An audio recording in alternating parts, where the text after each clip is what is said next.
For these next 3 lessons, we're actually going to try to do 3 separate instructional lessons where we're kind of combining the 3 separate instructional lessons each time. So there's kind of a lot of information that comes this way, but we'll try to make it into bite-sized chunks. Even though we're covering 3 sections, we'll have 2 really instructional videos, and then 1 is just kind of a lot of examples that you can follow along with. So let's go ahead and hammer out this first one. And we're going to be thinking of a little bit of our logic and reasoning so that we can write proofs and prove theorems. If you talk to anybody who's taken geometry class, they're going to remember doing proofs. And so I remember doing them years and years ago. And for our class, this is going to be what we are working with from now through about January. All right, this is going to take us a while to get through this content, to use this content, and to practice it enough to be good at it along the way. So the first thing to learn about is called deductive reasoning. We want to make sure we've learned about inductive reasoning where we observe patterns and then we make conjectures. Well, deductive reasoning is where you kind of start with some known facts, things that you know from before or things that you're told about a certain situation, and you work through applying that knowledge, applying facts to generate a conclusion. There is a logical order to the thinking. There is a certain set of steps that you would go through in your logical thinking. And this is one of the ways in which I'm going to strive to help you become logical, rational people, is by applying, modeling, encouraging you to use deductive reasoning to build logical, constructive arguments. So, real quick, one of the things that you're going to write in your notes and that we'll talk about in class is how we solve these equations. So go ahead and write those equations down, 1, 2, and 3, and I want you to solve those equations just right in your notes. All right, this is kind of basic algebra 1, chapter 2 stuff. I know that you can handle it. Solve that, pause the video while you do, and then we'll pick back up on the next slide. So when you're solving equations and when you are working through the algebraic process, you use a lot of properties of real numbers. For example, we have some properties of real numbers, but then when we're solving, we have properties of equality. So the addition property of equality, multiplication property of equality, substitution property of equality. You use these properties in the algebraic process. So all the algebra that you've done, whether you're solving equations or graphing lines or finding the slope, you're applying these properties of real numbers and properties of equality.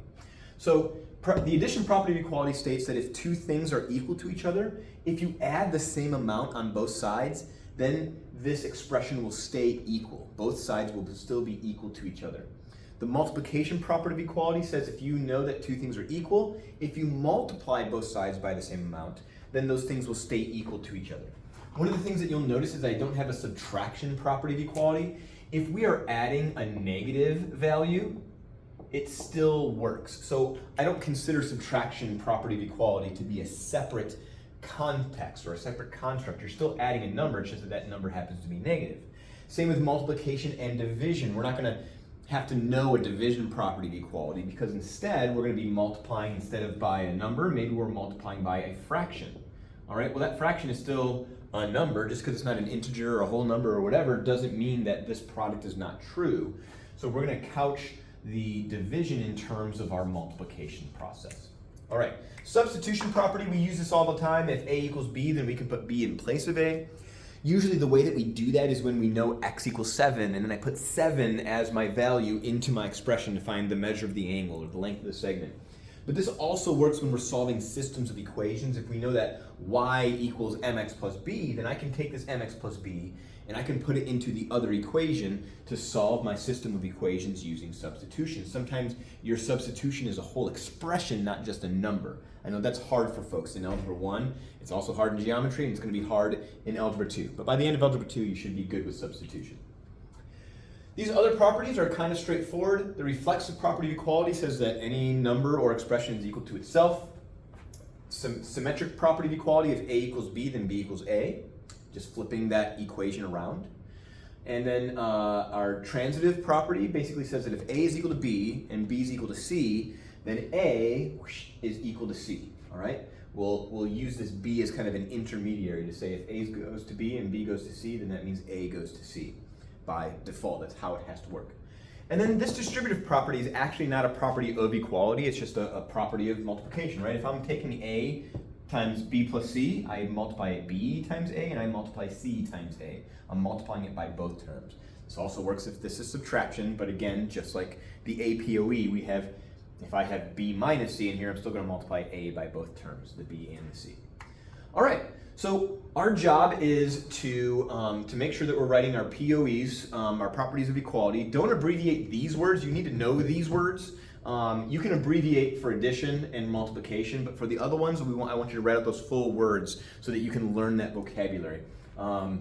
Because we want to make sure that we can use these words correctly and spell these words correctly, etc. All right, so let's go ahead and do an example. So we have solved equations already in the notes, and I'm going to go back to one of those, and I'm going to do one of them with you. But basically, we are going to solve equations, but then explain each of our steps with a postular theorem, with a property like we just wrote about. But we could use a definition, or we could simply have the phrase simplify or combine like terms, or maybe we were given information to start with, is kind of what we start with. So I'm actually going to go back here, and we're going to talk about what that would look like on this one right here. All right, so I'll just do this one. This information, this equation was given to us, so I'm writing the word given there. But if I'm going to solve this, I'm going to subtract 7 from both sides. When I subtract 7, that's the same as adding -7. I'm using the addition property of equality. Then I divide both sides by 2, or I multiply both sides by 1/2. That is the multiplication property of equality. So when we do this solving process, you are writing the statement, you're subtracting 7 from both sides, you're dividing by 2 on both sides. This part is what your work should look like. You should have been able to do that no hassle. But here, this is what we're going to learn to do, is give a reason for each of these statements. This is true because they told us it was true. That's the only reason why 2x plus 7 equals 5 is because they gave us that equation. It's the given information. But 2x equals -2 because we added -7 on both sides, and x equals -1 because we multiplied by 1/2 on both sides. All right, so we want to be able to give a reason for each of our steps, and we'll talk about the other ones in class. Make sure that you have those done. Let me grab my cloth here. Make sure you have those other ones done. Feel free to try to fill those in with the reasons for each of those statements that you provide on those items. All right, so we've got these reasons that we can give when we do a 2-column proof to solve our equations. And so let's go ahead and then apply that with our geometric work. So geometrically speaking, we're going to justify the steps in solving our equations by filling in the reasons for each of our steps. So here is a picture. Sometimes the given information is a statement. Sometimes the given information is available in the diagram to say that, oh, the measure of angle KLM is 2x plus 40. That's given information. The measure of angle MLN is 4x. Okay, that's given information. It's given in the figure. You don't have to differentiate that, but you can if you are wanting to. So if we're told that ray LM bisects this angle KLN, if I know what that word bisect means, then that tells me that what I'm going to do is I'm going to set each of those parts equal to each other. If the angle has been bisected, then these two parts are congruent, or they're equal in measure, which means I can set the two parts equal to each other. Then I can solve that equation by subtracting 2x from both sides, dividing by the coefficient on both sides, and I'll have x by itself. So let's go ahead and write down what our thinking is. This is deductive reasoning saying, hey, we are given this information, which means that if LM bisects that angle, it means that these two measures are equal to each other. This is by the definition of bisect. If I know what bisect means, then I know that this is true. Furthermore, if I know that these are equal, then I can set the measure of MLN, 4x, equal to the measure of angle KLM, 2x plus 40. This is using what's called the substitution property of equality. I can substitute what this equals in place of it, and I can substitute what this equals in place of it. So once I've got that there, now I've got this equation, I can subtract 2x's from both sides using the addition property of equality. I'm adding -2x. I know that we're all subtracting, but we're going to call that APOE instead of subtraction POE. We don't want to have to write out subtraction POE. That's a big long word. And then we're going to multiply both sides by 1/2, or divide both sides by 2 using the multiplication property of equality. So this is the logical process that we go through to say, oh, well, if this angle is bisected by this ray, that means that those measures are equal, which means that this expression is equal to that expression, and I can solve this by subtracting 2x's and dividing by 2. We're going through still the algebraic process. This is just like a question that was on your Unit 1 exam where we were given that an angle was bisected by a ray. We created our equation, we substituted our values or our measures, we then solved it, all right? Now, all that we're adding, you've already done this, and even if you did it poorly, at least you're seeing it again and you're learning it. But now what we're doing is we're saying why each of these steps are doable. Why am I allowed to make this statement? Oh, because that's what bisect means. Why can I say that 2x is equal to 40? Oh, because I added negative 2x to both sides. So I can give a reason for each of my statements. And you having a logical argument hinges on your ability to be able to explain your statements, all right? If you can't explain or justify your statements, then your statements are irrelevant, all right? And what we want to do is create logical thinkers, organized and logical argumentation skills. All right, let's do this. This again looks like something from our second lesson together. Oh, I got a phone call, let me pause it. So here we have a classic segment addition situation where A, B, and C are collinear, B is between A and C, the length of AB is given, the length of BC is given, and it's given that the length of the whole thing is 31, all right? Now, if we were to go through and create our equation, this is what it would look like in the last half of this unit, in the first half of this unit, where we would say, well, I know that the parts AB and BC's lengths add up to the total length of segment AC. I know the length of AB is 2x's, and I know the length of segment BC is 3x minus 9, and I'm told that the length of AC is 31. That's awesome stuff, right? So now I've got an equation where I can combine my like terms, I can simplify, I can add 9 to both sides, and I can divide by 5 on both sides to solve for x. This is the process that you would have gone through in the first half of this unit. And that's awesome. If you can do that, then you know the stuff from the first part of the unit. If you don't know this stuff yet, you can still have this opportunity to learn it. But these are just our statements. These on this side are the reasons or the justifying for each of our statements. And so we want to be able to explain where these come from. Well, this is true because of the segment addition postulate. The segment addition postulate tells me that this part's length and this part's length equals the whole length. This and this add up to that. That's the segment addition postulate. Then I substitute in those values. Folks, that should be an easy step. Substitution POE. Then we combine our like terms, right? These added together. You can write combine like terms. I tend to write simplify because it's shorter than writing combine like terms. I add 9 to both sides, that's APOE. I divide both sides by 5. Even though I say divide, I'm writing MPOE. Do you know why I'm writing MPOE? Can you explain that? Here we are using the logic to explain how we got from one step to the next. There are also, besides properties of equality, there are also properties of congruence.